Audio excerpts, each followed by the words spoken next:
Feels kind of ironic that after I make a video about how All for One is the weakest Shonen Jump villain, the next chapter we get a thing on his backstory.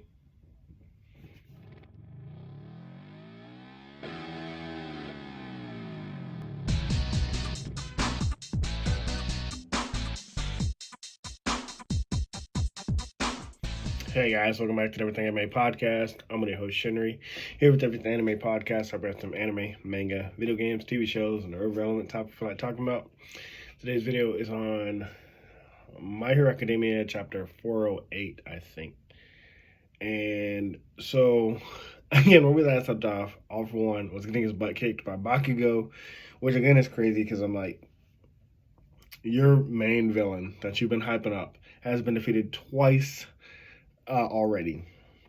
Once on screen, whenever he lost to All Might at his weakest, like with the last sparks of One for All in his body.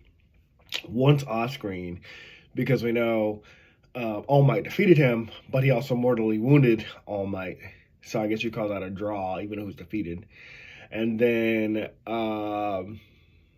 he did win this one fight against Iron Might, which made sense, even though you were hyping up Iron Might to win with just support items, which would be fine with any other character, and especially not against the main villain. Because you can hype up support heroes like, like Tiger and Bunny. You could have one of those guys win a fight. But you can't do it against your big bad. And so, there, he's trying to redeem him. And, redeem, because he's still a villain. So what happens is All for One's mother, as well as like his brother, who was the first One for All user. She was a sex worker and she got pregnant without knowing she was pregnant. And these like warts or something developed in her body. It's not really explained, or if it is explained, I must have skipped it, but she had these things on her body. She didn't know what it was. And upon giving birth to both of her kids, she died on the river. And her newborns were just sitting there in the grass. And they were almost eaten by rats. Like he talks about how these swarms of rats came for the babies. But before they could reach the babies, they were swept by the river and taken down the water. And I'm assuming either because of the birth of All for One and One for All, the first user, that the meta gene, the thing that gives everybody their quirk powers, was created. That's not said directly, but I'm getting that vibe. That so there's reports when I think All for One was born that he's like the glowing baby, because like he was the first meta user. Sorry, quick insert here. There is a part about how the new quirk users were discriminated against. Like, people thought like they were strange, and there was groups like trying to round up meta humans or quirk users because they were trying to kill them. They thought like the quirk user would rise up and like destroy them and attack them. It's just one small panel, but you can get like the mindset of people back then, like being afraid, like kind of like how mutants are in X-Men, like how when the mutants came, people were afraid. There's a panel in here about like how they were afraid of what the mutants were, and then All for One kills all these people. You get like this weird dynamic between them both. Like, All for One was like, even as a child, as a baby, like he felt like everything was his. Like, if you ignored him when he cried, or if you didn't pay attention to him when he called your name, he would kill you. Like, the mindset of a sociopath even as a baby, like, that's crazy. And it was even said like he took, like, because they were twins in the womb, he would take like their mother's nutrients for himself, leaving his brother, the first One for All user, weak and frail, which kind of fits that description, because I remember like seeing like the outline of him in flashbacks and like that. He did look skinny and frail, so that kind of fits. But I'm assuming this was over 100 years ago, because I think like All for One, the first user, was like 100 years in the past. We'll see though. But it's definitely like All for One's like not literally a vampire, but like he's old. And they even come up with their names and their power. So All For One apparently had the quirks, and then his brother didn't have any quirk at all.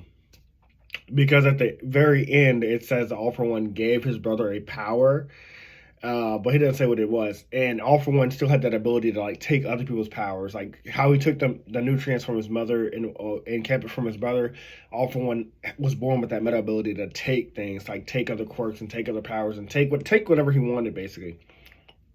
And his brother, despite knowing, well, I'm just going to hum the first one for all user because I don't know their names yet, or I forgot their names. So the first one for all user, he still believed like there was good in his brother because as a child, like his brother held like a tight grip onto his hand, and he mistook that for affection or like caring. But like we'll see later, like at the very end of the panel, like his All For One ripping his brother's arm, like showing like I was just like taking your nutrients or just taking whatever he wanted. But the first one for our user, he liked comic books. He taught himself to read through comic books. Like he was like, oh, it's pictures and like it helps describe the scene and things like that. And he was drawn to like the hero of that comic book, and he was like, oh, I want to be a kind of person that saves people and helps people. Well, All For One also took inspiration from that. He was like, okay, well, I took inspiration from comics too, except I don't want to be the hero. I'm going to be the villain. The villain keeps everything for himself. He takes what he wants, where the hero lives in solitude and hides, and people rely on him, but he's by himself. He's like, I don't want that life. So, and that's how All For One comes up to like the thing like all for one, one for all. Like he read that in a comic book. He's like, well, don't you think that's fitting? And so I thought it was kind of cool, but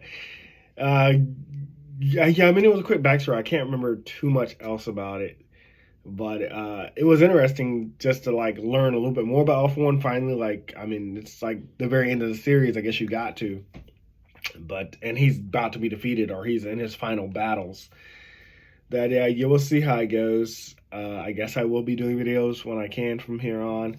The next one's probably gonna be Sandland because it's only 13 chapters. It's like a one-shot manga, but. As far as My Hero Academia goes, I hope it stays interesting because this backstory was kind of cool. So we'll see where that goes. And I don't have anything else to say for now. So until next time, see you guys later.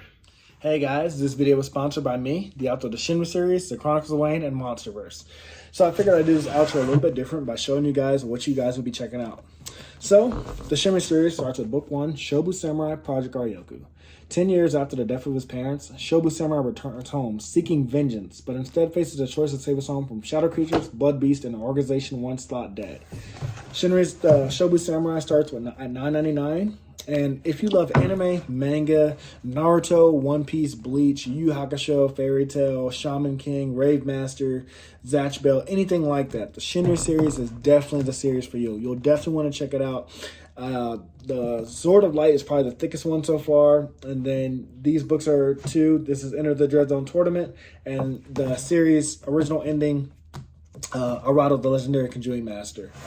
So, and I'll just show you guys some of the covers. Really proud of all of these. But I hope you guys check it out. If you don't like that, I also have the current published books for the Chronicles of Wayne, Love Be Damned, Cotton Candy, Full Moons, Fabled Lovers, A Cursed Virgin's Bite. If You Go Where Monsters Dance, Red Will Rain Over Your House. Love Be Damned. Now, the Chronicles of Wayne is about a geeky guy, or a nerdy guy in high school. His senior year, he has a crush on the hottest guy in school, because of course he does. He's only got one best friend, and her name is Barb. Well, the hottest guy in school turns out to be a werewolf. And to make the story more interesting, he bites Wayne and turns Wayne into the first ever wolfman in the last 10 years. And because of that, it was also a sacred law that wolfmen should never be created. I don't want to get into too much of the Chronicles of Wayne without spoiling it, but I can tell you it's very short. This one sells for $6.99, and Love Be Caged right after it. The ending of this trilogy, Love Be Liberated, comes out in October. So I'm going to definitely do a more full in-depth review of this one. But yeah, it's an LGBT fantasy fiction story about werewolves, vampires, white witches, a dark warlock, and, well, many, many more surprises to come. So if you guys like to read, I definitely recommend. These are all the books so far in the Shinry series, except for Shinry's Beginning. I do have that one, but it's just not here with me. But yeah, I appreciate a like, support, or just a review on Amazon. Either way, thank you guys for watching. I hope you guys have a great day. Thanks for watching. Like, comment, and subscribe.